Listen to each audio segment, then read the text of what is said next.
What is going on, everybody? Welcome to it. We are back here with your host, Holden. This is Dawg Talk.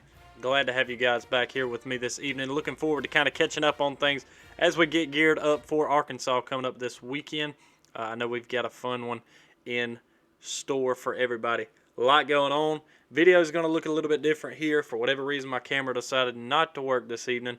So you got a little different angle. Not as good a video, but hey, I'm here. We're going to get it done one way or another. So looking forward to that. I'm going to kind of be looking all over the place like I normally do in this, but it's a little differently now because I'm having to do it through the webcam, so it makes it look even different. You can kind of see every direction that I'm looking in this. I'm also kind of keeping up with the Braves as we come to the end of the season here, as they're taking on the Phillies. You guys don't care. Y'all are here for Georgia content, and I'm going to bring it to you. Looking forward to it. We got Arkansas coming up at 12 o'clock. I'm going to be there. Fired up about that, really fired up about that. Hope to see most of you guys there. Let me know if you're going. Be glad to meet you guys. But anyways, let's get to it. On Twitter, you can see it there at the top of the screen on YouTube for our YouTubers. At Dawg Talk 20. Y'all make sure you go and follow me there. We hit 500 today. Would love to see that number continue to grow for our followers there. If you listen on Apple Podcasts, make sure you go and give us 5 stars and rate and review the podcast there. YouTube, make sure that you subscribe and like the video. If you guys are watching it, make sure that you like the video as well. Also, go over to the website at dawgtalkpod.com, spelled like it's supposed to be, D-A-W-G, talkpod.com. Let's get down to business. We got Arkansas, 12 o'clock, ESPN. For those of you that aren't there, game day coming to Athens. Gotta love that. That's at 9 o'clock on Myers Quad. Looking forward to being there and checking that out for the first time. I've always said I wanted to get to game day to be able to check it out one time. Boom. Got the opportunity to. Got tickets before they announced that it was going to be in Athens. So that just fired me up all the more when it actually, comes down to it actually being there. Biggest matchup I think that they have said since the 80s that Georgia has played at lunchtime in Athens with game day being there. Supposed to be a really huge crowd. I'm looking forward to that. I know some people are probably scared of it, but, it is what it is at this point. Really looking forward to that. Arkansas, after they snap, I think there was a 9-game or 9-year streak losing to A&M. They ended that this past week, 20-10. Bump up to that 8th spot, and you got a top 10 matchup here, traveling to Athens. In this one, I'm looking forward to it. Let's start off with a little bit of news surrounding Georgia. We'll jump into the breakdown of the game, look at some games around the country as well before we get down to our picks and some other fun content that we're going to get to later in the show, so you guys make sure that you stick around for that. Starting off, news, injury front for Georgia, Marcus Rosemy-Jacksaint. I know we talked a little bit about this on Sunday's episode, which was, I don't even remember what I recorded it now. I believe it was Sunday's episode for you guys reviewing that Vandy game. Saw him have a boot on after that game. It does turn out that he has tweaked that ankle, that other ankle. It was not his already injured ankle that happened in the Florida game last year. It was actually the other one. Said that he just kind of sprained it, rolled it, I guess. So he's day-to-day. Not looking like we're going to see him for a little while. Kendall Milton, shoulder injury. Don't know if we're going to see him in this game. Arian Smith, he has got a shin contusion, so doubt we're going to see him either. Now, to the hopefuls in this game. A couple of guys we're hoping to get back. Darnell Washington, hopeful to have him back. Tyke Smith, hopeful to have him back. I say hopeful because that's what Kirby Smart said. One good thing was in his press conference on Sunday, it was we're hopeful to have these guys back, hoping to be able to put them in a game and for them to affect the game a little bit by getting in and making some plays. But it was a question of what are they going to look like? We hadn't seen them in practice or anything. He did say that Tyke actually had a really good practice on Monday. Darnell was doing okay, kind of moving through the motions there. But then it was kind of a role reversal on Tuesday. Darnell had a really good day, and Tyke was a little bit back on that. Obviously, they're taking limited reps. It's not – I don't think it's like a full-blown 100% give it all you got in there. I'm sure that they're giving it everything they've got, but it's kind of a limited time. And I've got a feeling that's going to be similar to how it's going to be come game time on Saturday. I think we're going to probably see them, probably in limited reps. I don't know. I don't think they're going to be full-on starters and in the game playing every down. I could be wrong. I'd be glad to be wrong on that because seeing Big Darnell Washington there lined up in the tight end position will be nice to see. No knock on Brock Bowers, and you can't knock Brock Bowers. Look at what he's done for Georgia so far this season. There is no such thing as knocking him as great as he's been. We'll get into some of his stats coming up because he is the receiving leader for the Dogs moving into this Arkansas game this weekend. But both of those guys should be able to contribute a lot to the Dogs offensively and defensively.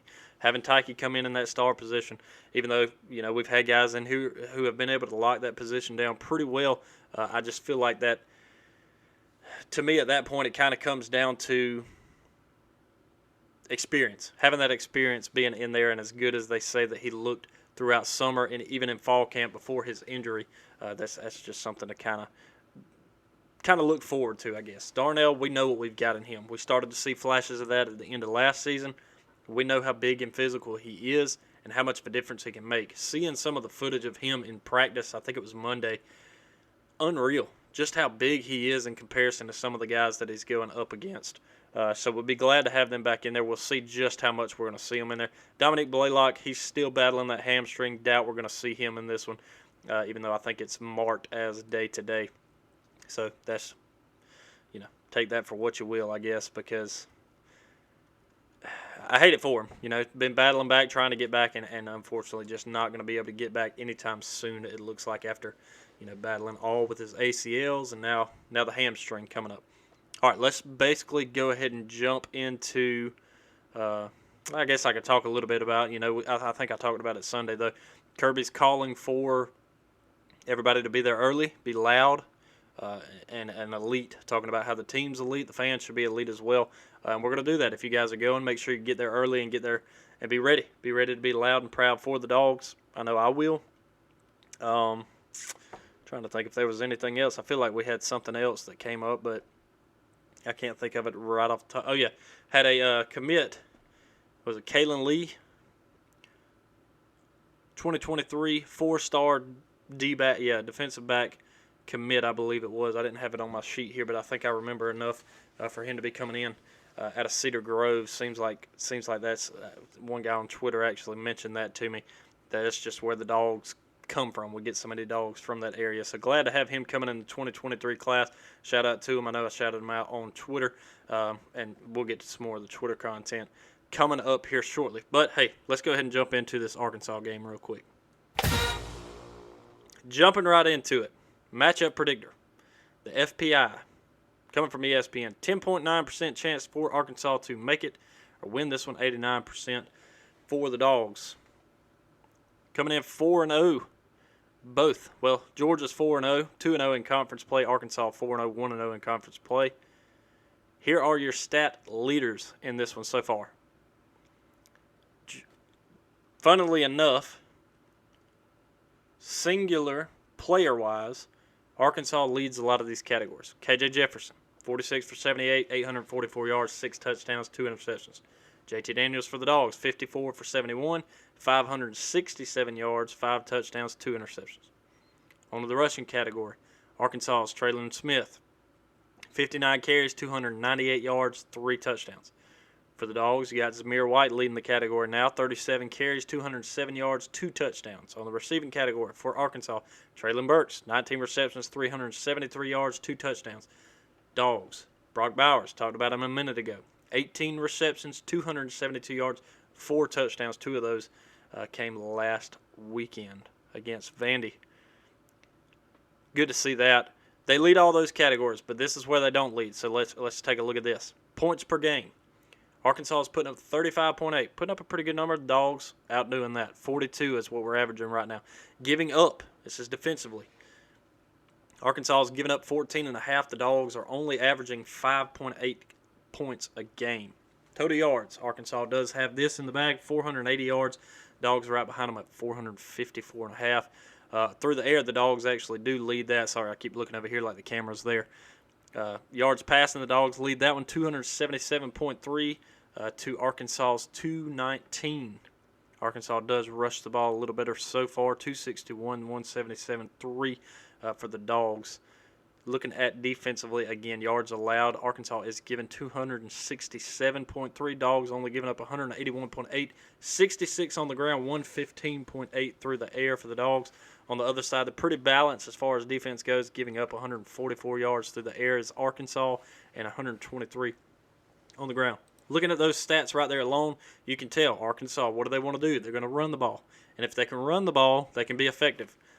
The good thing for Arkansas is they do have a running quarterback. Now, we're going to see just how healthy he is coming into this, because I do know that we talked a little bit about it on Sunday's episode. Is he was a little banged up after that Texas A&M game. You know, at part of it, he was kind of limping throughout most of the rest of the game. Malik Hornsby had to come in and kind of give him some relief. He was able to use his legs a little bit here too. So that is a good thing about a backup quarterback situation, if that's a thing. We don't have to worry about going back in the day where, you know, you prepare for Tua or you prepare for Jalen, all of a sudden you get Tua. And then you're preparing for Tua, and then all of a sudden you get Jalen. We don't have to worry about that. This year it is simple. You got a quarterback who can throw the ball. You got a quarterback that can run the ball. You prepare for that.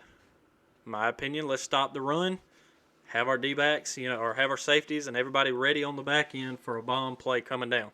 If we can stop that run, I don't know exactly how it's going to play out, just my opinion. If we can stack the box, stop the run, contain the quarterback, make him throw the ball.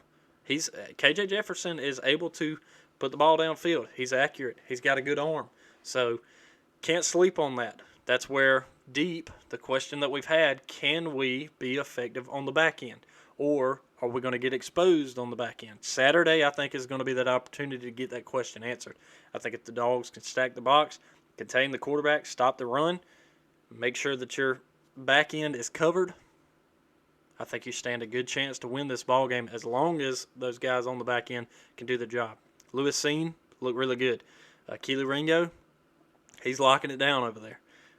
Trying to remember who was on the other side because I'm completely blanking on it right now. I know Brini's been in there. He's done really well so far. So we haven't really had a huge test in that area yet. So that's going to be something to kind of keep an eye on as we move through the game as far as Georgia's defense goes. That's always been my question. Let's see what it looks like on the back end, because we know the front four. We know we're good. Really, the front seven, we know we're good. We can contain and do what we need to do right there. We've shown that. We've been effective. We've been successful so far.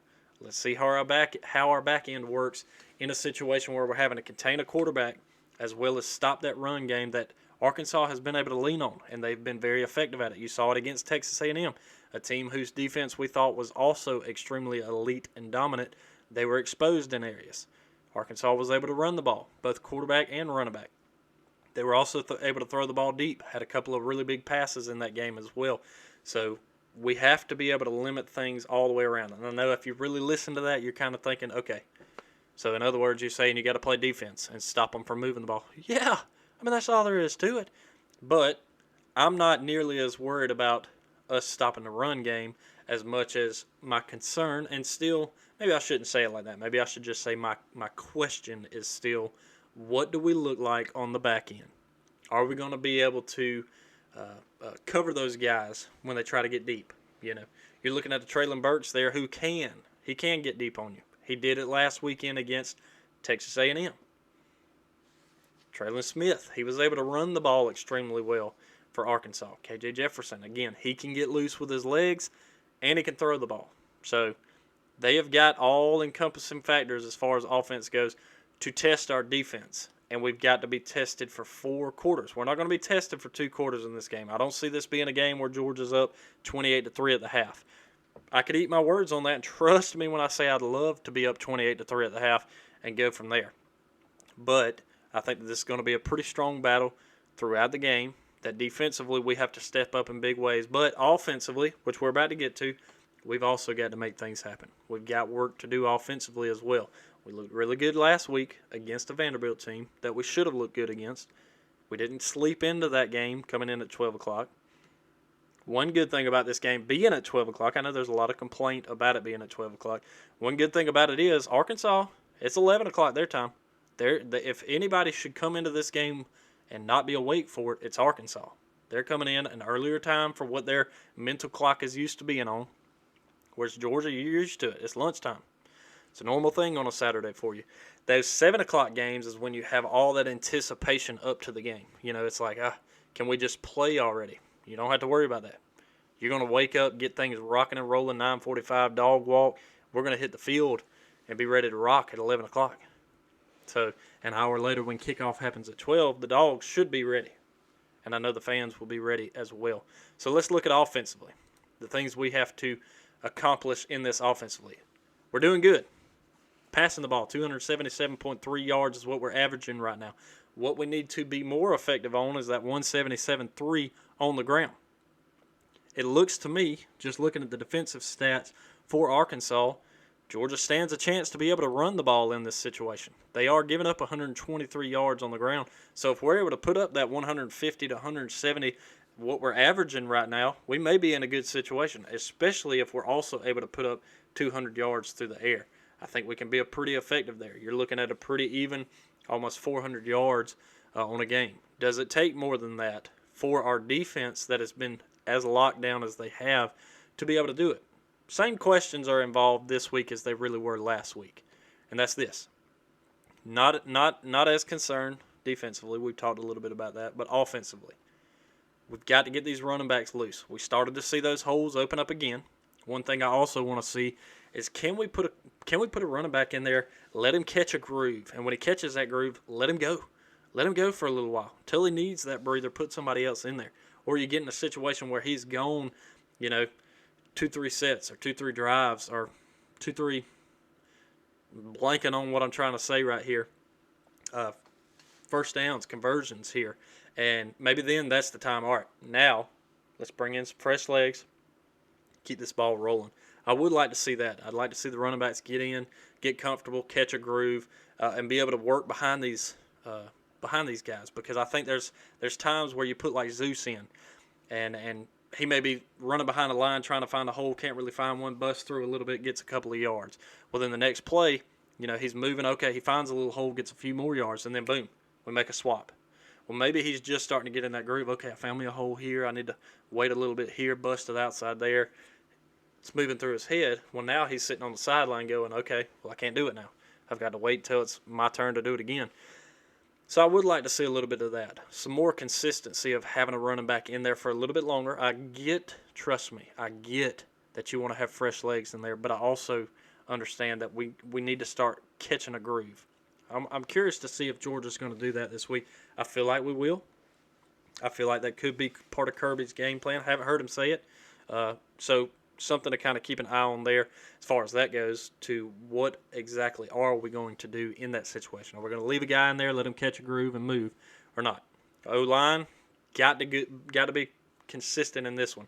Not only in run blocking, but just in pass blocking as well, because you are going to get a little bit of a rush from those front four of Arkansas. Even at times they've rushed three. They're able to drop a few guys back and make you try to run the ball on them. And if they're going to do that, we need to be able to not only pass block when it's time, but run block as well to open up those holes and run against Arkansas. I have a feeling, I don't know this for sure, but I just have this sneaking suspicion Georgia's run game's finally going to pick up in this one. Don't know it for sure, like I said, but I just have this little bit of a sneaking suspicion that Georgia's run game is going to open up in this game. And when it does, they're going to try to lock it down, and that's when we're going to start trying to beat them deep. And I think we're going to be successful in it. We're going to get to the picks here in just a little bit in predictions. But one other fun thing, the presence of Darnell Washington and Tyke Smith being in this game, I think is going to matter. We talked a little bit about Tyke being there on the back end in that star position defensively. I think he's that experience. You bring that experience back. Let's talk about Darnell for a minute. Again, think it's going to be limited. I don't think he's going to come into this game and play every down. Could be wrong. Again, I'd be glad to be wrong in that situation, but don't think he's going to be in there every package. But I also know that when he is in the game, ears are going to perk up. Arkansas is going to perk up and go, okay, we've got a big guy in here that we have to defend. Other good thing is he can block you. He's a huge dude. He is going to block you. So even if it's a situation we get in there, we don't even use him as actually going out to catch a pass. You've got a big body in there who's going to be able to block, whether it's a run around the outside with a running back, whatever. whether we're pulling guys, doesn't matter. Having Darnell in there alone is enough for these guys to look and go, okay, we've got to cover this guy. An exciting thing that I kind of put up on Twitter. One thing I'd like to see, maybe a couple times in this game. I don't know what Kirby. I don't know what Monken are drawing up in this play calling room right now. But how fun would it be right now? Because we're not going to sleep on Brock Bowers to have a 2 tight end set and Brock Bowers on one side and give me Darnell Washington on another. I'm gonna do you one better. Let's run a 2 tight end set. Shift one to that right side, have them both on the same side. Tell me what you're going to do defensively there. When you get these 2 guys who can catch the ball, 2 guys who can block in this situation, tell me what's going to happen then. Do that and have a Jermaine Burton. Have a Kendall Milton in the backfield. Have those guys on the field like that. Tell me who you're going to defend in this situation. Are they going to run, use these guys to block you? Are they going to go out for a pass? Is Jermaine going to get out wide? Adonai Mitchell, put him in there, do the same thing. We got Kearis Jackson. He's getting back healthy and getting in these offensive groups. He looked good against Vandy. He started to pick up, and you could tell he was striding and starting to come back into his own, and that is awesome to see. Glad to see him getting back into that because I really like Kearis Jackson. I think he's a great player. I think he's a great weapon for the Dogs also in that wideout position. So glad to have him back. But I'm also excited for what just the presence of Darnell Washington coming into this game alone, what that's going to do to Arkansas. Is it enough to pull a linebacker in just enough to get a Kearis or to get a Jermaine Burton right there in the center of the field? Cutting across on a post pattern and boom, you're hitting them there. I don't know. I'm excited to see that. Looking forward to it. Again, don't sleep on Brock Bowers because I know he's still going to be very effective in this game. And when you bring in a Darnell Washington and you start getting guys looking at him, they start to sleep on Brock Bowers, and all that's going to do is give him an opportunity. And if they're sleeping on him, they hadn't been watching film on Georgia all year because the dude is a stud. 4 touchdowns through 4 games. That's a touchdown a game if you ain't picking it up. Not even including his rushing touchdown that he had last weekend on that little end-around sweep with him, as well as Lab McConkey, who also did it in that game. I know, it was Vandy. It's not that big a deal. So I also, bringing a Darnell in this situation too, I wrote this down. I feel like this could also, it's hard for me to say. I think the running backs can ball out. And this. I also think that the wideouts have a good chance to ball out in this one as well. Maybe. We'll see. Because part of me kind of feels like Arkansas knows Georgia hadn't ran the ball very well yet.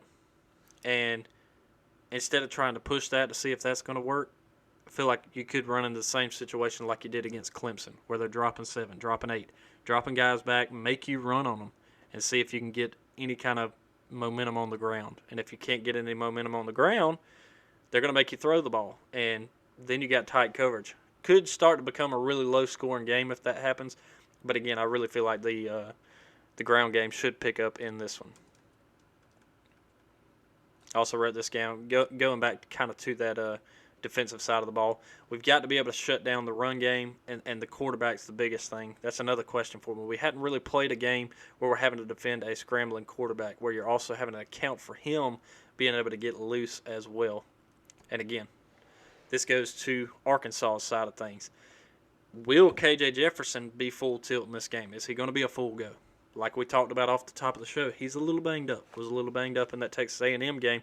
If he is, again, you have Malik Hornsby who can come in for him, who is also really good, who can also use his legs to get loose in the pocket and be able to run around the outside and make plays happen. But he doesn't have quite the arm that KJ Jefferson does either. So that'll be something to kind of keep an eye on when he comes into this game, just how healthy he is. Because if he's not, I think the Dogs' defense should do everything in their power to get in the backfield and get to him. Because the more hits that I'm not ever wishing anybody to get hurt, but the more you're able to lay him on his backside, the more opportunity you have to be successful and to get them off the field sooner, more often, and get your offense back on the field to put more points up in this game. Arkansas's defense, let's not sleep on that. Their defense has not been terrible, has not been bad. Again, they're only allowing 267 yards in a game. They are allowing over 100 yards rushing in this one, and right at 145 through the air. So still pretty efficient as far as that defense goes. again, going back to the games they played, started off against Rice. Didn't look all that good against Rice. Struggled in that one before pulling away 38-17. Texas, offensively, looked really good. Defensively, they held them to 21. Georgia Southern, not really much happening with Georgia Southern there. They held them to 10, scored 45 on them. Texas A&M's offense has not been as high-powered as it was back when Haynes King was with them. They're not moving the ball very effectively. They beat them 20-10. That defense is doing a fairly good job, but if you're looking at me and telling me, hey, Georgia's offense is not better than Texas, first of all, you don't know what you're talking about. But second of all, yes, it is. And Georgia's offense is going to put up more than 21 points like Texas did against Arkansas's defense. If you think that Texas can put up 21 against Arkansas and you don't think that Georgia can, something's wrong with you and you shouldn't be listening to this podcast.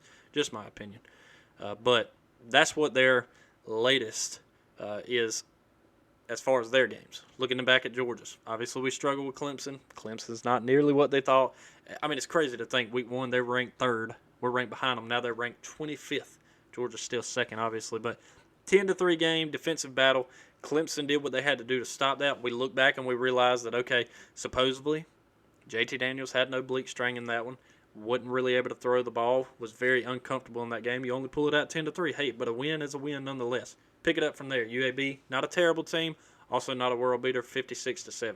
South Carolina, same thing, 40-13. Vanderbilt, don't even need to talk much about that, 62-0. They only put 77 yards up in the game, so there's not a lot to talk about, Vandy. But I'm looking forward to this. I think this is going to be a really good game.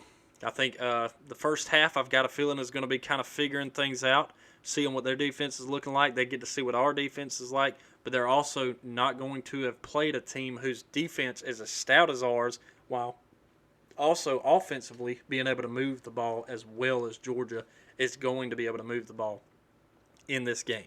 So I'm excited because I feel like Georgia has a really good opportunity here to have the number 8 team in the country come into Athens and to be able to put on a show, just like Kirby said. If the fans can come and be elite, we're going to put on a heck of a show Saturday against Arkansas. Some fun little numbers here for Arkansas. This is the first time since 2012 that Arkansas has been in the top 10. I think it's the first time since 2004 they've been ranked as high as number 8. But first time being in the top 10 since 2012. You look back at last year, an Arkansas team who you could tell they were a little different. They were starting to build on especially what they have been in the years previous when they hadn't even won a game. Hadn't even won an SEC game there for a couple of years. This is a whole different team. Sam Pittman has come in. He has done a very, very good job at being able to get guys to buy into the program. He has got some transfers from big schools and small schools alike that have come in and have made a deep impact on this team. I think they said he's got 6 or 8 super seniors on the team, guys who've been in the league or in the program for 5 to 6 years. So you're talking about guys who have a lot of experience. And there are times where experience can outweigh talent. And that's just because you're experienced enough to know, okay, I know how this game's about to go. I know what I need to do. I know my assignments. I know what to do in this situation. I've done it for 4 years. I've done it for 5 years. I can do this. Whereas you got a guy who's talented, but he doesn't have that experience, mistakes happen. It's another thing. Can Georgia limit the mistakes offensively as well as defensively? Again, busted plays, getting beat deep, that's a mistake. Offensively, we can't put the ball on the ground with our running backs. We can't put the ball on the ground with our wideouts when they do catch the ball. We also cannot be throwing interceptions in this game. If Georgia comes into this game and turns the ball over 2 and 3 times, it's going to be difficult to win this game. And Georgia's done fairly well about that, but we have also dropped the ball and luckily fell on top of it a couple of times as well. We've thrown a few picks so far. I know a couple of those we get to kind of put over on the mailman, unfortunately for him. And Carson Beck with one. Can't forget that one. I mean, JT's done it as well. So we need to limit the mistakes offensively and, again, getting beat defensively. And defensively for the Dogs, I think with KJ being possibly a little beat up in this one, getting in the backfield as often as you can, I think is going to be a very good opportunity for Georgia to force mistakes on that Arkansas offense. I think that can happen. If I was putting like an over-under on this one, I'd probably put it at 2. Probably like 2 mistakes by Arkansas on this one, where they make 2 mistakes, whether it's a fumble, whether it's 2 fumbles, whether it's an interception, whether it's 2 interceptions. kicks, anything like that. Special teams, I also would like to see maybe take a step up in this one. Camarda's been good. Jackpot, he's starting to come along. He's finally kicking field goals like he's supposed to be and like we're accustomed to seeing here at Georgia. But I'd also like to see maybe a Kieris be able to get loose on a punt return, maybe even a kick return that we're able to take and make something out of it. Whether it's taking it all the way down the field is obviously nice. Would love to see that. I think it's been a little while since we've had that happen. But good field position. That's another side of it. Camarda has done a really good job on special teams of keeping teams that we are playing at bay, keeping them in minus territory where we're usually starting off in plus territory, which is a good thing. So he's done his job. Now I'd like to see if we can kind of work on that even more as far as when we get a punt, can we find ourselves in better territory as well? So that'll be something kind of fun to look at. All right, let's jump on down to some of the predictions coming into this game. I also did say, and I didn't actually put this one on here, but on Twitter at DawgTalk20, whoever picks the correct score from this past, I know I'm going to have to scroll through quite a bit, whoever can pick the correct score from this past, or from this game, I'll give you a shout out on Twitter as well as on the show, so I'm not really going to go through those picks on it. Oh yeah, I'm going to go through some games around the country. Looking at the lines as far as Georgia goes, the spread on this one's 18.5, and the over-under on this one's 48. Pretty low over-under in comparison to one of the other big games of the weekend, which I think should be at about 120. We're about to get to that. But spread on this one's 18.5. They expect it opened at, I think, 19, or did it open at 18? 16. I don't remember. I can't remember what it even opened at now, but now it's at 18.5. So they expect Georgia to be able to do it, and to be able to do it pretty convincingly. Again, I'll get to my pick in a minute on it, but let's jump into some of the games around the country before we do that, because I do want to jump to some of those. We've got some really big ones. One really big one that I'm looking forward to and glad that Georgia's playing at lunchtime, so we'll be able to kind of pay attention to this one. One big one out of the Big Ten, and this is a sleeper game that I don't think enough people are paying attention to. This one actually happens tomorrow. When you're getting this, it'll be on Thursday, so this will be happening tomorrow on Friday at 8 o'clock, Fox Sports 1. You got number 5 Iowa traveling to undefeated Maryland at College Park there in Maryland. Maryland is also undefeated. Both teams are 4-0. Iowa, the 5 team in the country. Iowa, only a 3-point favorite coming into this one. I'm telling you, watch out, because Tua's brother in this one, I think, is going to be a key and pivotal point to this game. Be honest with you, I can see a top 5 team falling right here, and Maryland being the giver of that one. Then at 9 o'clock, you got number 13, BYU, traveling to Utah State. Something I also read that was kind of sad, I want to put out now, I should have done this maybe in the news, saw where another Utah football player was killed in a shooting over the weekend. So prayers up to Utah, the team there, fan base, and obviously that guy's family and friends, everybody surrounding him, because that's terrible. I think that's like the second one in a year or so. I think they had another guy that passed last year from the same thing. Sorry, I don't have their names. I know the guy last year, I think his name was Jordan, and I read the guy's name the other day and just completely forgot about it, so I apologize about that. But let's get to a little bit better news here. Jumping back to the games at 12 o'clock, you do have Michigan and Wisconsin. Nothing to sleep on here. Check this out. Number 14, undefeated 4-0 Michigan, traveling to Madison to play Wisconsin. 1-2, no longer ranked. Wisconsin, a 2-point favorite. I don't know. I think this is the test to see, is Michigan really good or are they not? Then you got 3-1 Louisville there at 12:30 on ESPN3, traveling to Winston-Salem, North Carolina to take on number 24 Wake Forest. Undefeated in the ACC. Kind of weird to look at BC and Wake Forest, seeing the 2 top teams in the ACC being undefeated there. Then at 2:30 on NBC, you get undefeated 3-0, number 7 Cincinnati. This is a big one. Traveling to Notre Dame, number 9, undefeated 4-0 Notre Dame. There at 2:30. Cincinnati actually a 2-point favorite on the road there. That'll be a big one to keep an eye on. Under on that one's 50.5. Is Jack Cohn playing in this game? I know he was actually injured at the end of the last game when Notre Dame took off against Wisconsin. Something to kind of keep an eye on there. The big one at 3:30 CBS. Number 12 Ole Miss traveling to Tuscaloosa to play number 1 Alabama. Both undefeated coming in this one. Alabama 14.5 favorite. Check this out, over under 80. This one I was talking about should probably be set at about 120 because they're both going to score 60 in this game.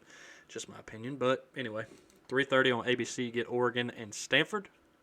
Oklahoma, Kansas State. Kansas State, I think it's been 2 years in a row that they have upset Oklahoma, so it's just an upset watch. Oklahoma is a 10.5 point favorite in that one there at 3:30.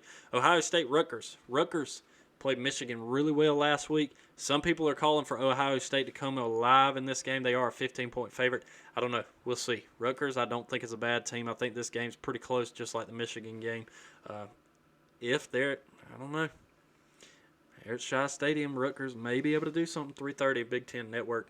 Then the big game in the East, in the SEC East, you got number 10 Florida traveling to Lexington to play Kentucky. Florida, an 8.5 point favorite. That line has actually changed since I did my picks, so you'll see a different graphic that I put up on this one. That's at 6 o'clock on ESPN. Just gonna say it. My preseason, I think I had Kentucky actually beating Florida in this one. Nope, I actually got them losing to them, but I'm just going to – we'll see. We'll see what Will Levis can do. Florida is starting to pick it up, though. I'm going to give them credit there, and I don't like to, but I'm going to give them credit. They look a lot better than I anticipated them looking this year. Emory Jones has started to come a long way. Will we see Anthony Richardson in this one? I don't know. At this point, I think Dan Mullen's pretty much going to sit down and say, okay, I've got my guy. Let's stick with Emerson and just get the job done. Or Emory, excuse me. Number 10, Florida traveling to Kentucky. Mississippi State, Texas A&M. A&M a 7-point favorite there at College Station at 7 o'clock. Baylor, Oklahoma State, top 25 matchup there. Oklahoma State a 3.5 point favorite. Indiana traveling to Penn State, 7:30 on ABC. Boston College, here we go. Undefeated Boston College, not ranked in the ACC against number 2 or ranked 25th, 2-2, the Clemson Tigers. That one is at Clemson. Boston College, hey, just saying, could give Clemson their third loss in this one, even though Clemson is a 15-point favorite. Number 22, Auburn, traveling down to Death Valley to LSU at 9 o'clock on ESPN. LSU a 3.5 point favorite in that one. 9 o'clock at Death Valley. Yeah, I don't care if Auburn is or isn't ranked. It'd be hard to give them any kind of line on that one. Arizona State traveling to UCLA. UCLA a 3-point favorite. Sneaky game there. Fresno State at Hawaii. Fresno should take care of business there. That's the big ones around the top 25. Now let's get to the picks on the weekend. I think I did actually. I ain't believing this. So this whole time, check this out. I should have been doing this. I'll get this stuff pulled up for you guys on YouTube at least. I didn't realize I never did even put it up here. It's kind of funny. Anyway. There on the bottom of your screen is the top 25 since I finally updated it from the last time we did the show, as well as the schedule. If you look at the schedule there on the side, we do travel to Auburn next weekend. I don't know. I think my ranking said it doesn't matter. Anyways, that game is set to be at either 12 or 3 o'clock. I don't know if that depends on how this game goes this weekend or what, but that's just something to kind of keep an eye on there. Let me get our weekly picks brought up on the board, and I'm just going to put it dead in front of me, I guess. Well, I guess I could do it like this, yeah. All right, weekly picks coming up. Here we go. I'm taking that Georgia, 18.5. And this is the reason. I'm picking this one, Georgia to win 38-17. And that, in turn, covers for 3 touchdowns over that. So, obviously, 21-18. So, give me that 18.5 for Georgia. LSU, Auburn. I think LSU is going to roll Auburn after the way Auburn looked last weekend. Again, it's Death Valley, 9 o'clock, late at night. LSU, I think, is going to take care of business. So give me that -3.5. Kentucky, Florida. Again, I think Florida is starting to improve and looking really good. Florida could very well come into this game and absolutely roll Kentucky. But Kentucky's looked really good playing in Lexington the past couple of times. They played Florida, obviously ending that streak a couple of years back where Florida was able to dominate them. I'm going to take Kentucky +8 in this one. I don't know if Kentucky wins it. I hope they do. I think anybody that's a Dawg fan hopes that Kentucky can pull this out. Don't know if they do it, but I do think they keep it within that 8. So give me Kentucky +8. Now, my lock of the week, Ole Miss, Alabama. This is going to be controversial for some people. I get it. But my lock of the week on this one, Ole Miss +14.5. And I'm going to be honest with you. On here, all you're going to see is Ole Miss +14.5. It's my lock of the week. I really do think that Ole Miss is going to win this game. I want Kirby Smart to be the first Nick Saban assistant to beat Saban. But unfortunately, I don't think that he's going to be the first. Now, I think if Georgia turns around and plays Alabama, maybe in a playoff this year, because if Ole Miss wins this game, I think it's Georgia and Ole Miss in the SEC championship game. And it could be very well like 2017 season or 2017-2018 playoff time where Alabama didn't have to play in the SEC championship with one loss and get in. I think it could very well be one of those situations where maybe Ole Miss does it. But plus 14.5 for Ole Miss.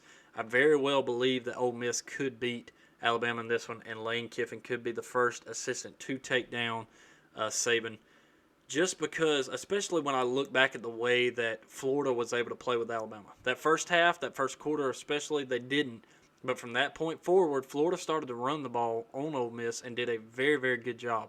Matt Corral is one of the top quarterbacks in the country right now. Between him and Bryce Young, they are at the top of the Heisman race.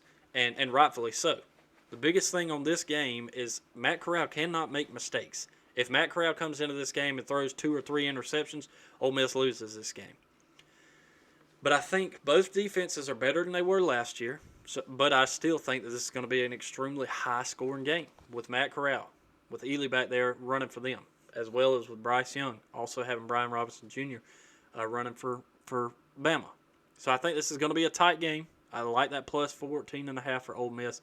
I also honestly believe that Ole Miss will probably win this game. But nonetheless, at least on the pick, it's going to be plus 14.5 on this one. That's my lock of the week. So we can kind of pull everything back here. Let's see. Yeah. All right. You heard my prediction there also for the Dogs, 38-17. Whoever can pull up the correct pick on that game for the Arkansas game, like I said on Twitter, I will give you a shout out as well as on the show here. Let me just look back to see if anybody hit back here on the Twitter for a few things that I actually put out on here. I know I asked a big question that that's pretty funny. I put the normal, I like to do the hashtag dog bites on here. I hadn't really had much interest in it lately, so it is what it is, but kind of funny. At Ice Tray Forever, it's dog season. When I put up there what you eating for game day and all that, food. Great response there, food. One thing I was kind of curious about is, what is everybody eating in this one? Oh, look, the Braves taking a nice lead in the 7th, 5-2. What is everybody eating? I mean, is this you get up and eat biscuits and gravy because it's still morning time before the game, or are you really getting up having cold beers? Are you really getting up smoking a brisket, doing ribs and all that to eat at 11:30 right before you walk in the gate? I don't know. I don't know if this is like a breakfast thing and then you go in and watch the game and then you leave and eat after. I know there's going to be a lot of tailgating after, so I don't know. I was kind of curious about it. Unfortunately, not many people hitting back. Maybe if people do between now and then, or even at the game, whatever I see, I may report back to you guys on that as far as the dog bites go. Looking back over my sheet here. I think that's pretty much all I want to get to. I'm excited about it, looking forward to it. I'm going to head up on Friday to get ahead of the crowd. Really, I'm not going to get ahead of the crowd because we're all going to be together Saturday. But it takes me a few hours to get to Athens, so would rather get up there Friday night. That way Saturday I can get up really early, be there ready for game day, the dog walk, tailgating, and all that good stuff, and get in the stadium there before it's time to rock and roll. Did want to give one shout-out to one person here on Twitter that helped me out a lot. First of all, shout-out to My God, a Podcast. Those guys are awesome. Love listening to those guys. BA there at Dog Nation Daily as well. But I wanted to give a shout-out at JJensen325. I really appreciate you reaching out to me, trying to help me out with parking spots and all that good stuff, figuring out parking before the game. I just really wanted to shout you out. I really appreciate that.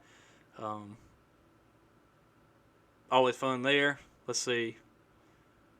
At Georgia Sports News, you guys make sure you go and follow him. I saw he actually put something out about the video for Kirby for this weekend. Again, you guys show up, be loud, be proud, be elite, like he was saying in this one, and I think it's going to be an awesome game. looking forward to hearing this in the fourth quarter as well. The only thing that would make it better if it was at 7 o'clock and we got to have a light show out there. But it is what it is. Really appreciate you guys listening at Twitter at DawgTalk20. Check out the website, dawgtalkpod.com. I will check in with you guys after the game on Saturday. Looking forward to the Dogs taking down Arkansas 38-17 this Saturday. I'll see you guys there. I'm on my way. Go Dogs.